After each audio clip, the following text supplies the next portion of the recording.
والصلاة والسلام على سيد الأنبياء والمرسلين أما بعد فأعوذ بالله من الشيطان الرجيم بسم الله الرحمن الرحيم إن الله وملائكته يصلون على النبي يا أيها الذين آمنوا صلوا عليه وسلموا تسليما اللهم صل على سيدنا مولانا محمد وبارك وسلم صلوا عليه صلاة وسلام عليك سيدي يا رسول الله صلى الله تعالى عليه وسلم پڑھے الصلاة والسلام عليك يا رسول الله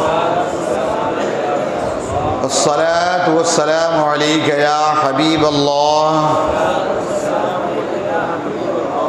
الصلاة والسلام عليك يا خير خلق الله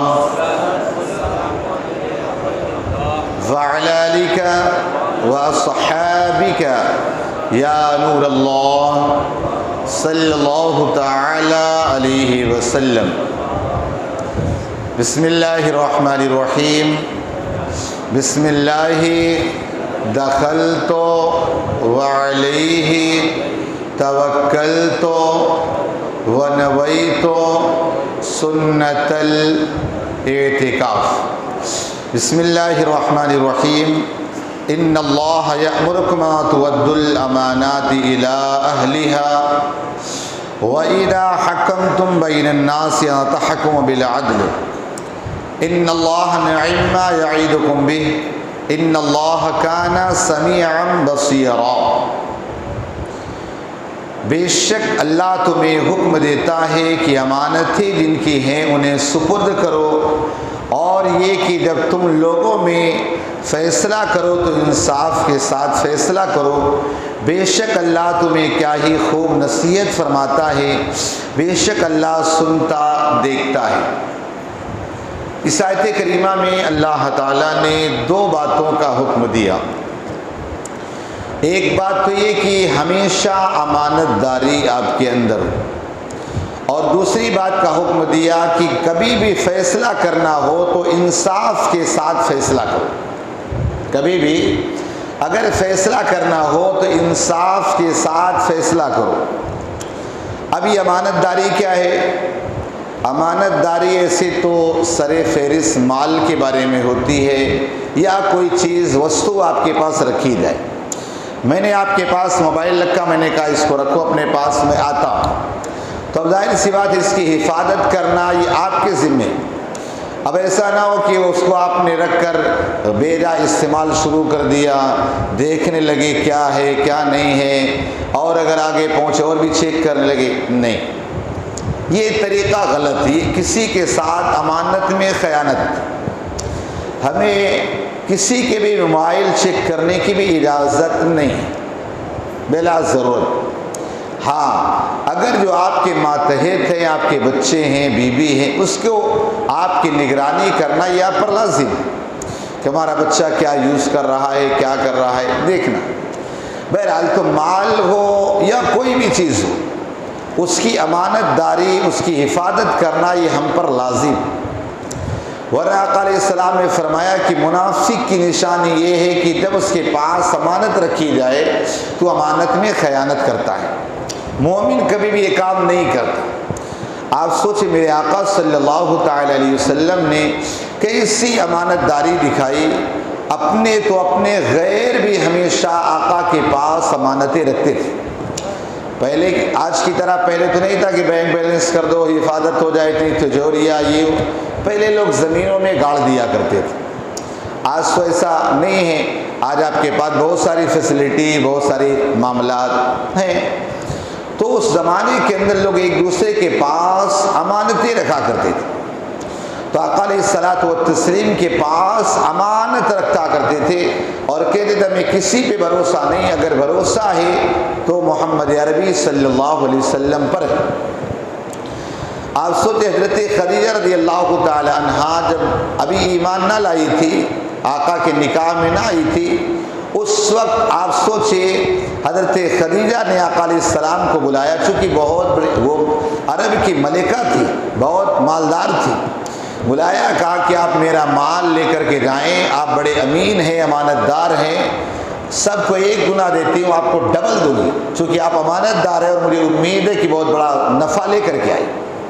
تو اس دور کے اندر اپنے تو اپنے غیر بھی آقا علیہ السلام پر امانت میں بھروسہ کرتے تھے، یہاں تک کہ سوچی امانت داری ہی تھی آقا علیہ السلام کی، اسی مکے کے لوگ آپ کی جان کے پیاسے تھے، لیکن آقا علیہ السلام نے مولا کائنات علی مرتضیٰ کو کیا کہا؟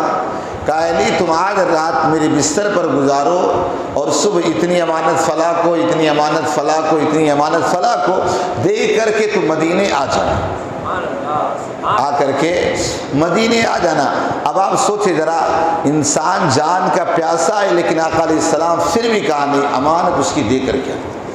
تو امانت کسی بھی چیز کی ہو، امانت مان لو میں نے آپ کو کوئی بات بتایا یا آپ کے دوست نے کوئی بات بتائی تو اس کی حفاظت کرنا یہ بھی امانت داری ہے۔ آج ہوتا کیا ہے کہ ہمارا معاملہ ہے کہ ہم کسی کو بتاتے ہیں یار ایسا ایسا معاملہ ایسا ہے، تو کیا کہتے ہیں؟ یار دیکھ میں بتا رہا ہوں کسی کو بتانا نہیں، یار آج تک تیری بات کسی کو بتایا؟ بھروسہ ہے نا، بھروسہ بتایا، اب اس نے دوسرے کو بتایا، معلوم ہے ایسا ہوا، ایسا تیرے کو پتہ، لیکن بتانا نہیں کہ یار تیری بات کب بتایا؟ یعنی جب ایک سے شروع ہوئی تو کئی تک پہنچتی چلی جاتی۔ اس لیے شیخ سعدی علیہ رحمہ فرماتے ہیں اگر کوئی بات ہے آپ کے دل میں ہے تو آپ اس کے مالک ہیں، لیکن جیسے ہی آپ نے کسی کو بتا دیا تو اب آپ اس کے مالک نہ رہے، اس کا مالک دوسرا ہوگا۔ تو اگر کوئی شخص کبھی اپنے درد دل سنائے نا تو اس کو ہضم کرنے کی کوشش کیا کرے، لیکن آج ہمارے یہاں ہضم کرنے کی کوشش نہیں ہو پاتی، جب تک دو چار کو نہ بتائے ہاضمہ درست ہی نہیں ہوتا۔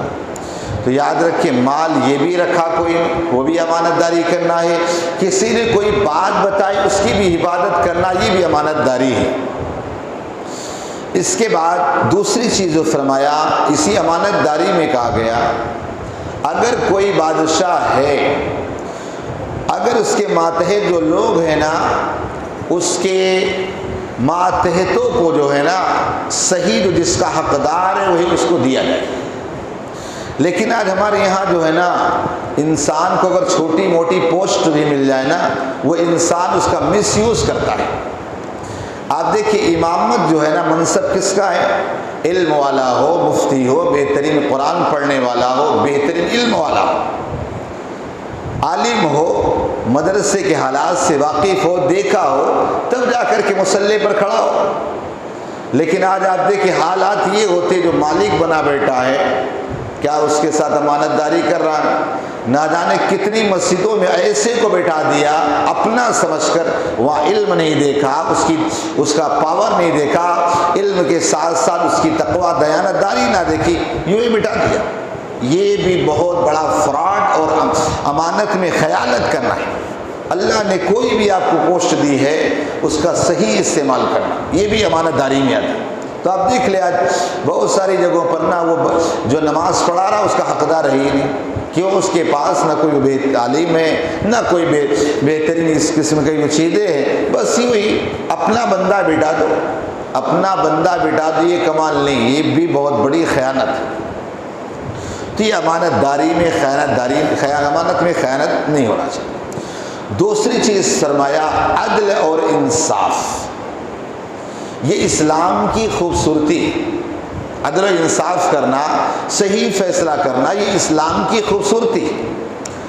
آپ دیکھیے حضرت مولا کائنات علی مرتضیٰ رضی اللہ تعالیٰ عنہ جب آپ جنگ صفین سے آ رہے تھے تو آپ کی تلوار چوری ہوئی، جب چونکہ آپ بھاری بھرکم تلوار استعمال میں لاتے تھے، جب آپ کی تلوار چوری ہو گئی نہ ملی تو آپ جب کوفہ واپس آئے وہاں پر ایک یہودی کے ہاتھ میں تلوار دیکھا تو مولا کائنات علی مرتضیٰ رضی اللہ تعالیٰ عنہ نے فرمایا، کہا یہ تلوار میری ہے، کہا جاؤ جاؤ یہ تلوار میری ہے، کہا کیا ہے تیرے پاس، کہا میری تلوار میرے ہاتھ میں میری۔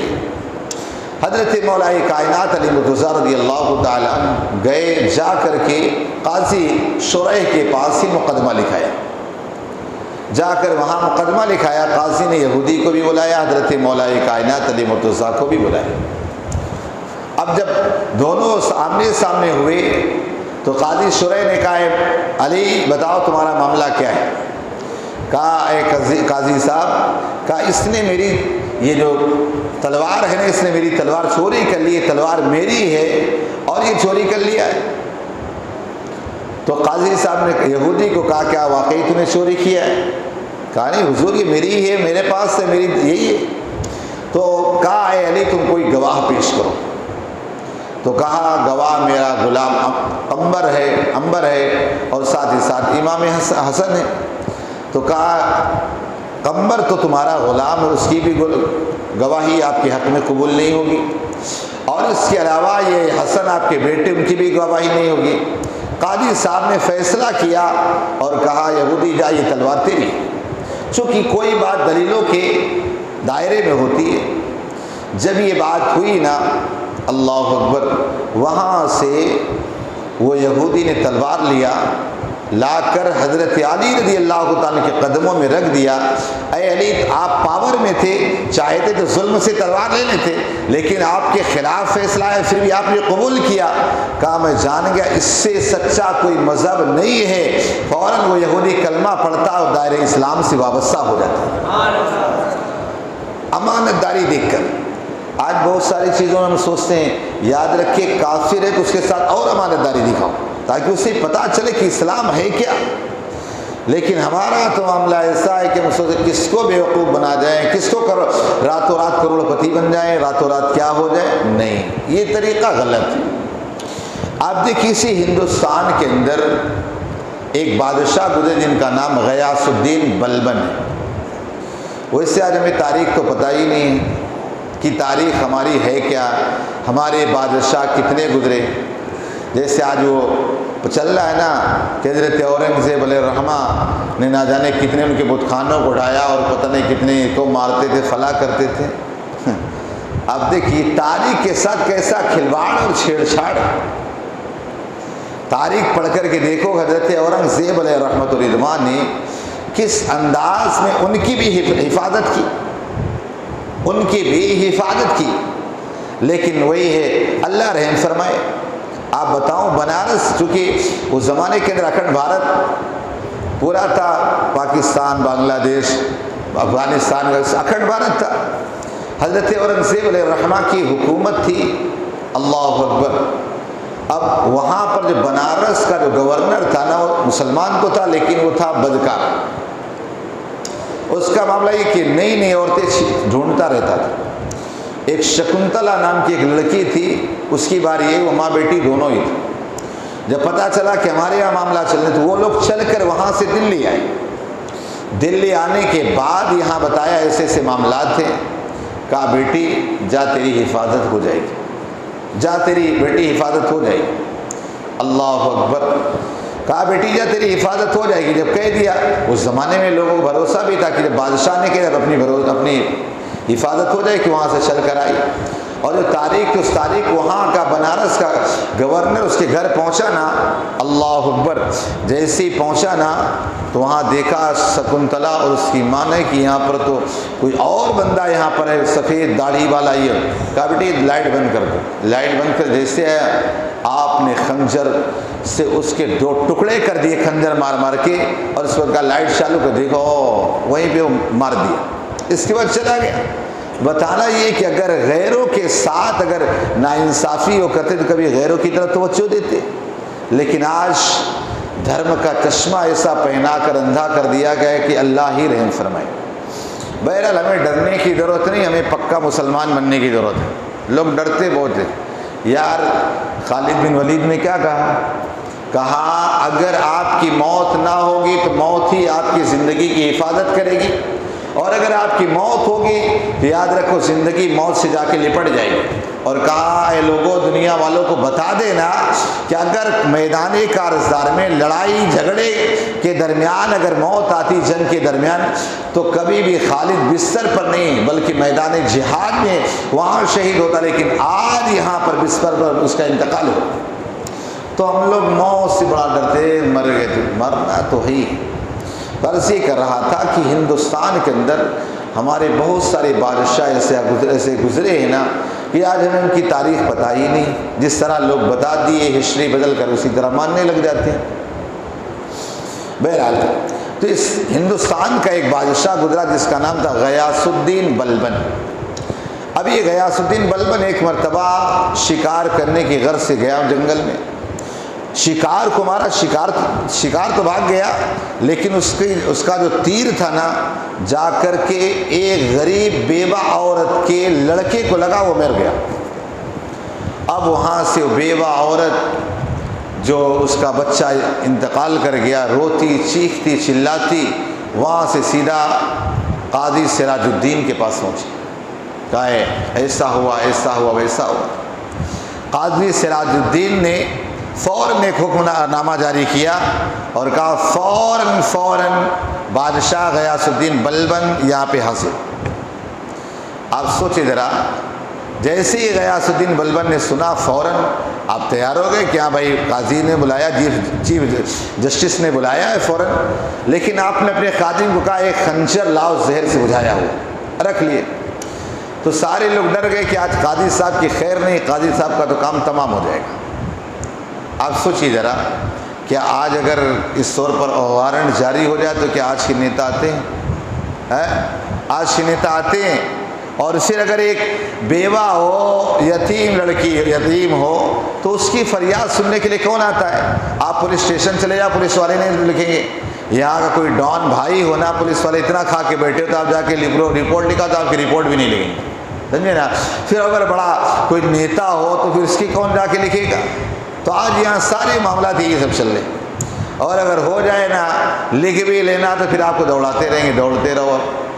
لیکن فوراً قاضی غیاث الدین بلبن حاضر ہوئے۔